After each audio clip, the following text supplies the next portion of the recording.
2022-এর TET উত্তীর্ণদের বিক্ষোভ, ইন্দিরা ভবনের সামনে বিক্ষোভ, বাংলার বেকারদের মেলা নামে বিক্ষোভ। বিক্ষোভকারীরা কেউ চপ ভাজছেন, কেউ বানাচ্ছেন চা। 50,000 শূন্য পদে নিয়োগের দাবি, সকাল থেকে বিকেল পর্যন্ত বিক্ষোভ।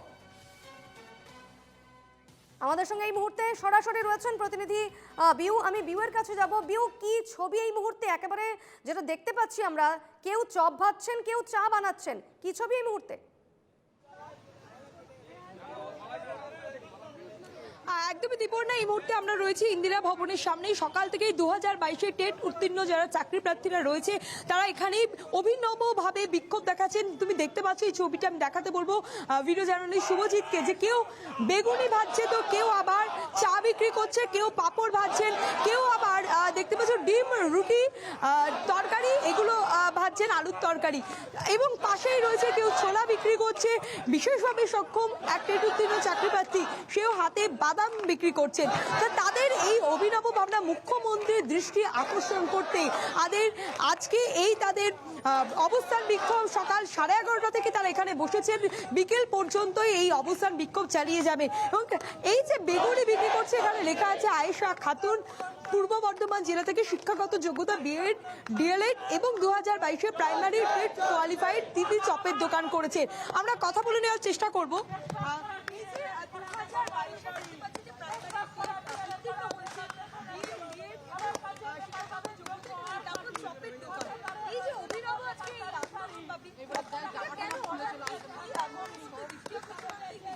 হ্যাঁ ম্যাম, অবশ্যই আমরা 2022 সাল থেকে সেই একটানা পথে নেমে চলেছি, রাজপথে।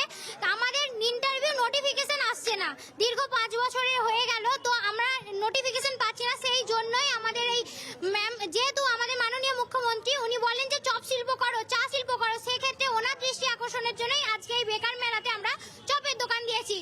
কিন্তু আসলে কি আমরা এটা যোগ্য? আপনারাই বলুন, আমরা তো এটা যোগ্য নয়। আমাদের মা বাবারা আজকে এই ছবিগুলো দেখছে, খবরে দেখছে, তারা ভাবছে যে ছেলেদেরকে এত দূর পড়িয়ে তারা কি চপ বেচবে? আপনারাই বলুন তো, আমরা কি চপ বেচবো? মানে এই যে আপনারা যে চপ বিক্রি, মানে এটাই কি বোঝাতে যে মুখ্যমন্ত্রী কে কি দৃষ্টি আকর্ষণ করতেই কি যে এই চপ বিক্রি করা, বা কেউ দেখতে পাচ্ছি এখানে ছোলা বিক্রি করছেন, সেগুলো কি মুখ্যমন্ত্রীর সামনে দৃষ্টি আকর্ষণ করতেই কি? হ্যাঁ ম্যাম, অবশ্যই আমাদের মূল দাবি হলো 50,000 ভ্যাকেন্সি নিয়ে আমাদের ইন্টারভিউ নোটিফিকেশন চাই আমাদের।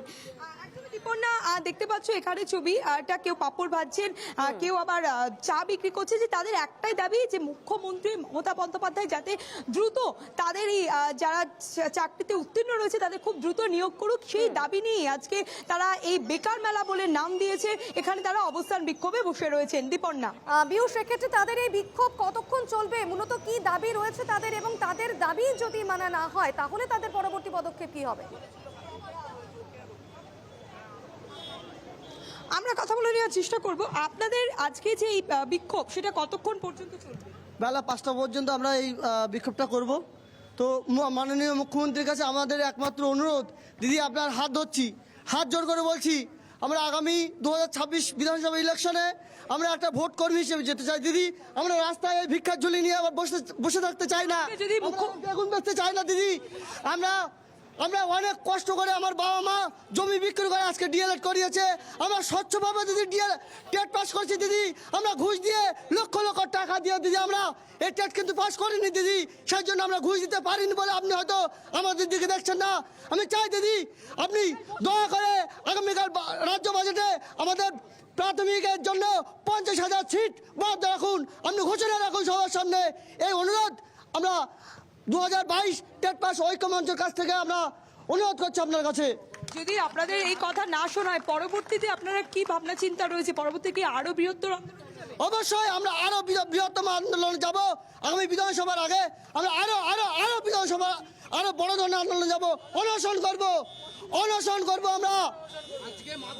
আজকে মাধ্যমিকের ইংরেজি পরীক্ষা, আমরাও একদিন মাধ্যমিকের পরীক্ষা দিয়েছি, উচ্চ মাধ্যমিক পরীক্ষা দিয়েছি, আমিও ইংরেজি সাবজেক্টটা নিয়ে পড়েছি, কিন্তু সেদিনকে বুঝতে পারিনি যে এই সাবজেক্ট নিয়ে পড়ে ডিএলএড করে বিএড করে আমাকে আজকে বেগুনের চপ বেগনি করতে হবে বা ঘুগনি ভিজতে হবে। মুখ্যমন্ত্রী বারবার একটা জনসভা থেকে বলেছেন যে আমার হাতে 10 লক্ষ শূন্যপদ আছে, আমি যে কোনো সময় নিয়োগ দিতে পারি। আবারই পরবর্তীকালে সেই জনসভা থেকেই বলছেন যে আপনারা চপ বিচুন, ঘুগনি বিচুন, এখানেও অনেক আয় আছেন। তাহলে আপনার যে স্ট্যান্ড আপনি ক্লিয়ার করুন, আপনি পরিষ্কার বলে দিন যে আমরা নিয়োগ দিতে পারবো না, আমরা নিজেরাই আমরা বুঝে যাব।